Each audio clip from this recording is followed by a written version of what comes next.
PhDs. This guy's a pretty smart guy. Please have a seat if you have one.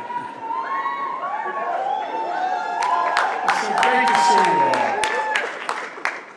The mayor mentioned I started off the county council. That's what I learned early on, that if you want to get something done locally, send it directly to the local officials. You don't have to pass go. You don't have to go to state legislature to compete for the money.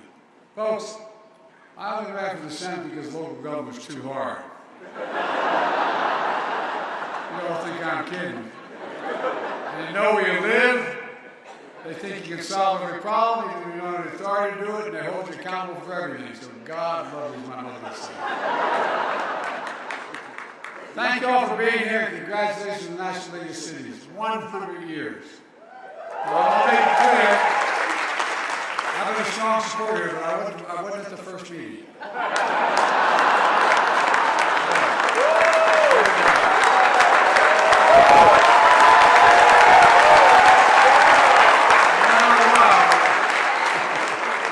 We first came together on a college campus in Kansas at the time of transformation in America. Cities and towns are growing fast.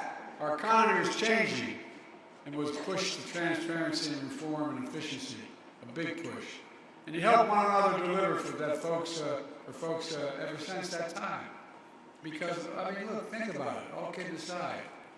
People come to you first in your communities. They knock on your door. They expect you to be able to ask them, is my neighborhood safe? Will the bus be on time? I'm going to have them on so I can get to work on time. My kid's going to have a good fortune of being able to stay in their hometown and make a living. You do what matters. You do what matters to people. You know, my dad used to say, jobs is about a lot more than a paycheck. It's about your dignity. It's about your ability to look your kid in the eye and say everything's going to be okay. And they look to you first. That's why I fill my administration with so many former local officials, like Councilman Tom Perez, who you just heard here speak in a minute, and he runs the store for me in the White House. Former Mayor Steve Benjamin, Secretaries Buttigieg, Fudge,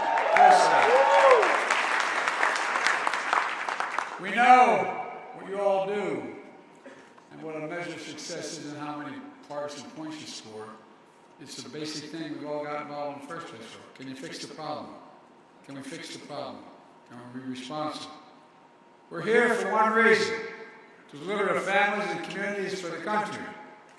We've been essential partners delivering historic results for the American people.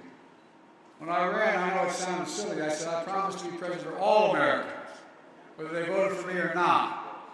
And we're making that real progress in red communities and blue communities. In fact, there are more investments going to red communities and blue communities. It's about politics in many people's minds, but not mine. It's about investing in all of America and all Americans, so everyone has a fair shot.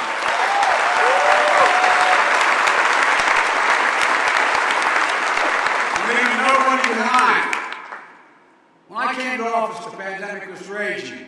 Our economy was reeling. Communities everywhere faced devastating budget cuts. We turned things around. 3 years ago today, I signed the American Rescue Plan.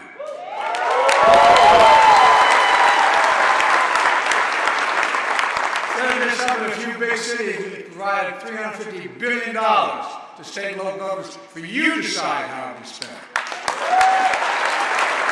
Money went directly to every single town in America so you could decide how best to spend it without having to go through the state house or the governor. We trusted you, and that trust has been well placed because you've done a hell of a job.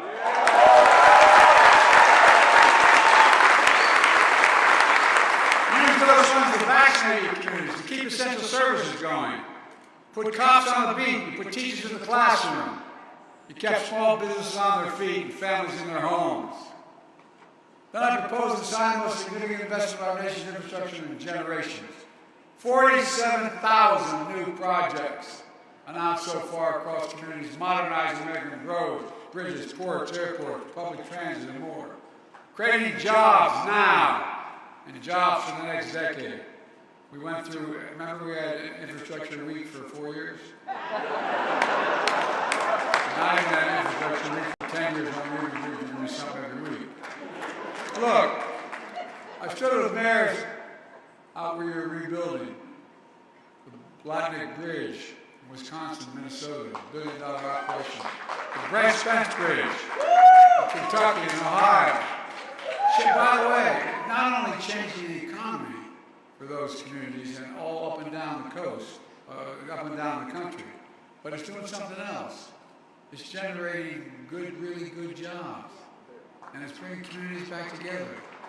And working with many of you, we're replacing every poisonous lead pipe in America for every child can drink clean water.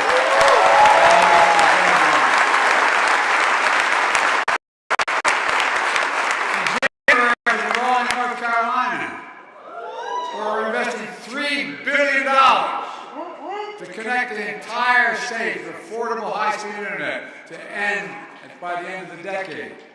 And we're doing it in all 50 states. It's critical for children to be able to do their homework, small businesses to be able to sell their products, folks to have access to telemedicine when they're driving without driving to see their doctors when they live in the countryside.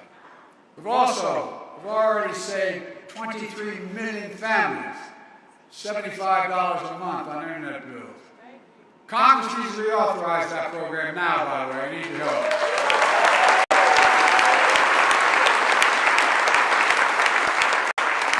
Taking the most significant action to fight climate change ever.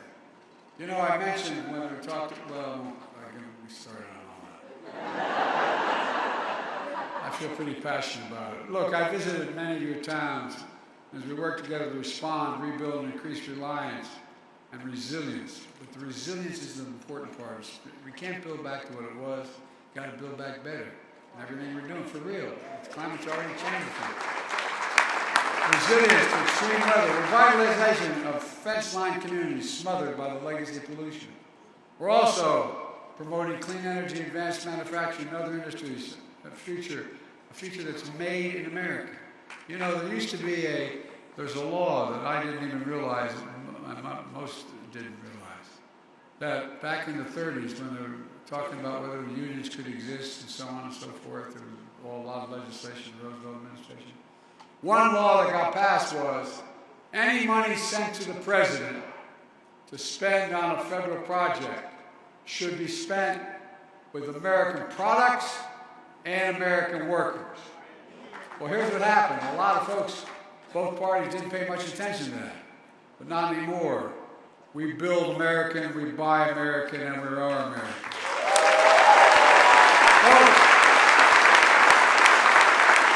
Thanks in part to the CHIPS and Science Act, the United States is investing more money in research and development than ever before. During the pandemic, a shortage of semiconductor chips about the size of the tip of your little finger drove prices up for everything, from cell phones to automobiles.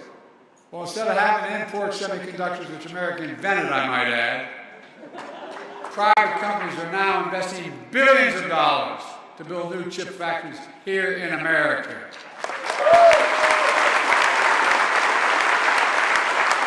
Creating tens of thousands of jobs, many of them pay over $100,000 a year and do not require a college degree. Folks, in all, my policies have attracted $650 billion in private sector investments from companies that are bringing jobs back to America, back to the communities where they belong. For the longest time, both parties sent jobs overseas because the labor was cheaper and imported the product. Now we're sending product overseas and we're bringing the jobs back here.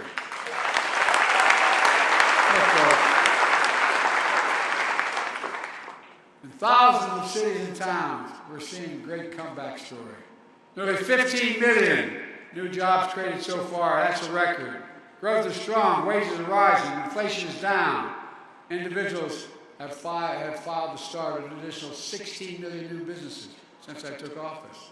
Each application to do that is an act of hope. Along the way, we reduced the federal deficit, I might add. It hasn't gone up, it's gone down. We've cut it by $1 trillion already, another $1 trillion over the next decade. That's my goal, to cut by $3 trillion by making the wealthy and big corporations finally begin to pay their fair share. Folks, look, I'm a capitalist. If you make $1 billion, wonderful. Just pay your fair share, man. Not 8.2%. 25%, we'd have $500 billion more over the next 10 years to cut the deficit, to provide child care, to do all the things we need to do. But there's more to do. Look, for example, I know the cost of housing is critical to families nationwide. If inflation keeps coming down, mortgage rates are going to continue to come down as well. But I'm not waiting. For those seeking to buy their first home or trade up for a little more space, I propose a tax cut that will provide $400 a month for the next 2 years. Because every family deserves a place to call home and a place to have your American dreams come true. Look, millions of renters are also out there in trouble. We're also cracking down on those landlords who break the antitrust laws by price fixing those rents. Landlords should be competing to give folks the best deal, not conspiring to charge them higher rent. We also cut red tape so more builders can get federal financing, which is already helping construct a record 1.7 million new housing units nationwide. Because of you. And the federal budget that I'm releasing today has a plan for 2 million more affordable homes, including housing innovation fund to help communities like yours build housing, renovate housing, and convert empty office space and hotels into housing. Housing for renters, for owners, middle-class families, and folks struggling just to get by. Look, and we realize many of you are dealing with homeless encampments in your cities and towns. Well, we're providing $8 billion to allow you to provide alternatives, to move unhoused people off the street, get them into homes. The bottom line, we have to build. That's how we bring housing costs down for good. Folks, at the same time, America deserves the freedom to be safe from crime. And America is safer today than when I took office. Starting with the American Rescue Plan, I made the biggest investment in public safety effort, and you used it well. You, all of you, have done a tremendous job in your communities putting those resources to work. Using federal money to hire more officers for effective and accountable community policing. Expanding violence intervention programs to help prevent crime. Folks, we don't always hear about it, but today's violent crime rates are down nationwide, nearly every major category. One of the lowest levels in over 50 years. But there's more to do. But we're making American progress, serious progress. Look, there's another piece of unfinished business, the border, the federal border we keep talking about. In November, my team began serious negotiations with a bipartisan group of senators led by a very serious conservative Republican senator, as well as Democrat. The result was a compromise bill, the toughest border security reforms this country's ever seen. That bipartisan deal would hire 1,500 more border security agents and officers, 1,100 more immigration judges to help tackle a backlog of 2 million cases that are just waiting to be heard, 4,300 more asylum officers, and new policies so they can resolve cases in 6 months instead of 6 years. 100 more high-tech drug detection machines to significantly increase our ability to stop fentanyl from being smuggled in America. By the way, no question those numbers. This bill would save lives, bring order to the border. It has the funds that many of our cities badly need as well. It would also give me, as president, new emergency authority or any other president, temporarily shut down the border when a number of immigrants is overwhelming it to regain control of the border. Border Patrol Union endorsed it, the Federal Chamber, the National Chamber of Commerce endorsed it, and I believe given an opportunity, the House and Senate have the votes to pass it if they just bring it to the floor and vote on it.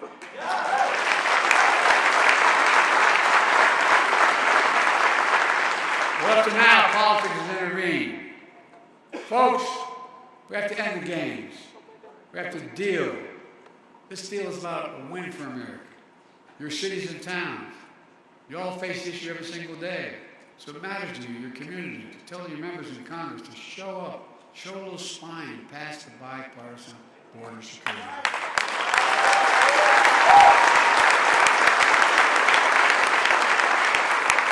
Tell me your last speaker, I've already kept you too long, but here you go. Let me close with this. Last week I delivered my State of the Union address, where I said,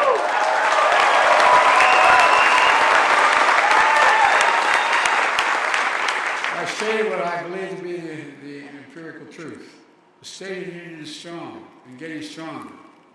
That's what I said. As I travel the country, folks often tell me how back in 2020 they were down. They'd lost their business, they'd lost their faith in the system. And then the laws we passed, the work we've done together got them back on their feet, creating new jobs, new businesses, a new cycle of hope. We've got a long way to go in terms of, and by the way, public confidence in the economy is coming back. So when you see shovels in the ground, people going to work, I hope you feel what we do, and you feel it with a sense of pride. Pride in your hometown, pride in making a comeback, pride in America, pride in knowing we can get big things done when we work together.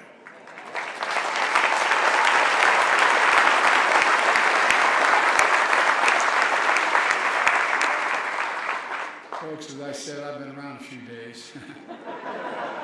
But I've never been more optimistic about our future. I mean that sincerely. We just have to remember who in God's name we are. We are the United States of America, for God's sake. There is nothing beyond our capacity. I mean nothing beyond our capacity when we work together, like you all do. So let's work together. God bless you all. May God protect our truth. Thank you. Good. Thank you.